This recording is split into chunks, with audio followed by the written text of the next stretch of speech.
Assalamualaikum warahmatullahi wabarakatuh. Perkenalkan nama saya Bayu Anggoro Sakti, NIM 2023 53128, kelas P. Di sini saya akan mempresentasikan tentang audit sistem informasi ya, berkait dengan eh, framework COVID.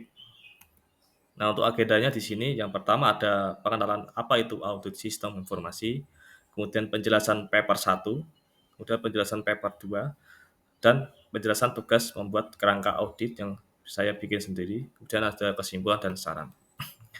Untuk yang pertama, apa sih audit sistem informasi tersebut? Jadi awalnya itu di era digital saat ini, perusahaan itu semakin bergantung pada teknologi informasi untuk mendukung berbagai proses bisnis ya. Termasuk di sini adalah rekrutan pegawai. Sistem rekrutmen berbasis TI tidak hanya mempermudah proses pencarian dan seleksi kandidat, tetapi juga memungkinkan pengelolaan data pelamar dengan lebih efisien.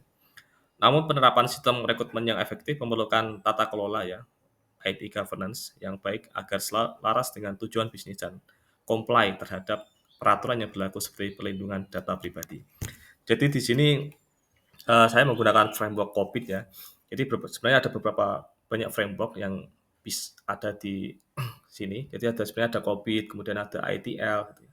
Tapi di sini saya memilih COVID karena COVID ini adalah standar yang digunakan untuk mengukur efektivitas tata kelola dan manajemen sistem IT dalam perusahaan.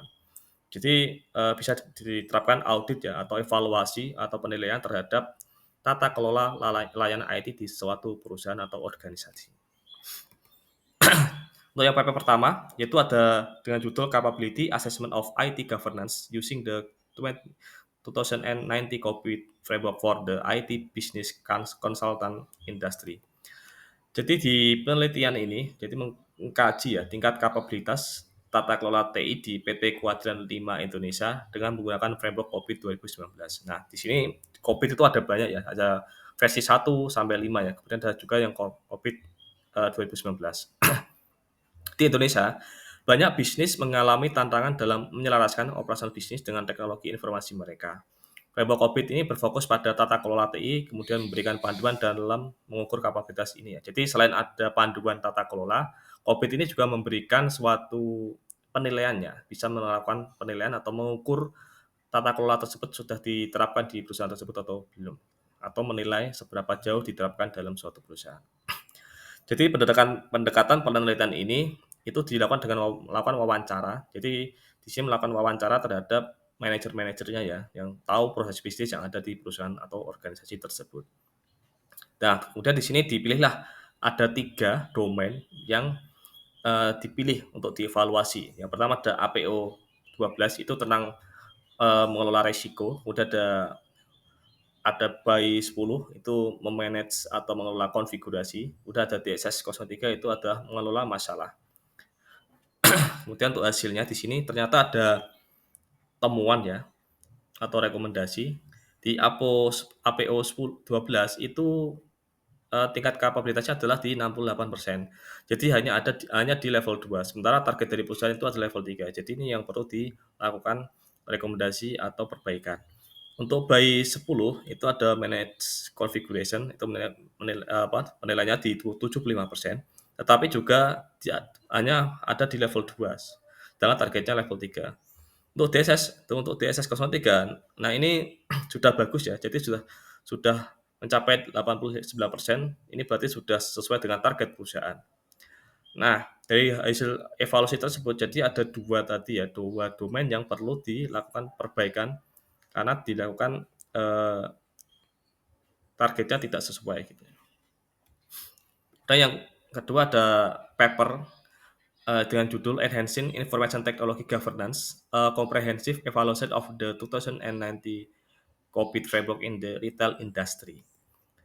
Jadi di penelitian ini mengevaluasi tata kelola TI di perusahaan retail ya, yang menghadapi beberapa tantangan seperti masalah jaringan, keandalan basis data, pihak ketiga, serta kurangnya pemahaman karyawan terhadap proses yang ada di perusahaan tersebut gitu.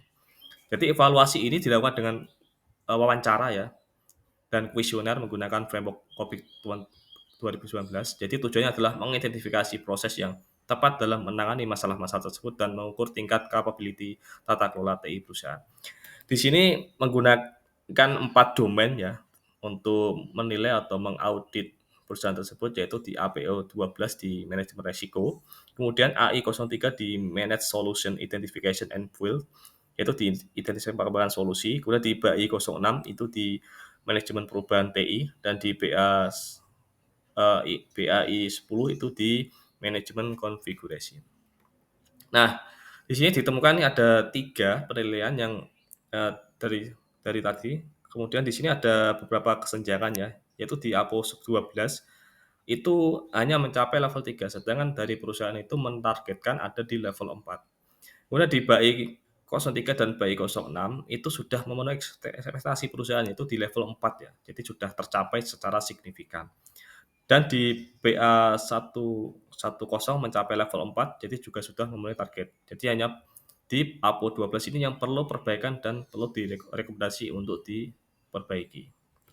Kemudian untuk selanjutnya di penjelasan tugas yang sudah saya buat untuk membuat kerangka audit di audit sistem informasi rekrutmen di PT Pura Barutama. Nah, jadi sesuai yang saya jelaskan tadi, framework audit itu salah satu standar yang kita gunakan ya dalam melakukan audit sistem informasi. Nah, jadi perusahaan PT Barutama ini adalah salah satu perusahaan yang memang berdasarkan sistem rekrutmen ya berbasis IT, namun belum melakukan evaluasi secara menyeluruh terhadap kinerja, kepatuhan, serta fungsi dari sistem tersebut. Jadi kita akan mencoba untuk mengaudit sistem informasi rekrutmen tersebut.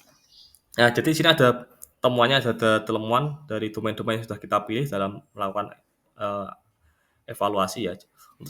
Contohnya untuk yang pertama itu di EDM 01 di tata kelola TI mendukung bisnis itu ada temuan jadi sistem lambat ya saat volume tinggi. Nah, ini jadi rekomendasinya adalah melakukan peningkatan kapasitas sistem atau server ya, atau bisa digunakan juga fitur AI untuk penyaringan otomatis. Jadi semua load atau semua request yang datang itu bisa diminimalisir gitu, atau disaring agar tidak semua yang diterima dan diproses. Kemudian ada juga untuk contoh yang kedua di EDM 02 itu di resiko kelola resiko IT ya. Nah, di sini ternyata ditemukan nih akses data kandidat oleh staf non HR. Nah, jadi staf non HR itu kan harusnya tidak punya kewenangan ya untuk mengakses suatu data kandidat. Nah, di sini tadi ternyata terjadi nih kesalahan akses gitu ya. Jadi rekomendasinya yaitu adalah harus diimplementasikan kontrol akses berbasis peran ya, jadi berbasis role-nya gitu. Jadi kalau misalkan rekrutmen, bagian staff rekrutmen itu harus bisa lihat kandidat. Kemudian untuk staff yang lain misalkan staff finance, staff warehouse itu tidak boleh melihat. Jadi kesimpulannya audit yang dilakukan terhadap sistem rekrutmen pegawai di PT Barutama ini masih banyak ya kelemahan yang ditemukan dalam hal tata kelola, manajemen risiko, keamanan, dan evaluasi kinerja sistem. Jadi beberapa temuan ini harus segera ditindaklanjuti, harus segera diperbaiki agar bisa comply terhadap kebutuhan bisnis yang ada dan terkait dengan tata kelola IT tersebut. Demikian yang bisa saya sampaikan, kurang lebih mohon maaf. Assalamualaikum warahmatullahi wabarakatuh.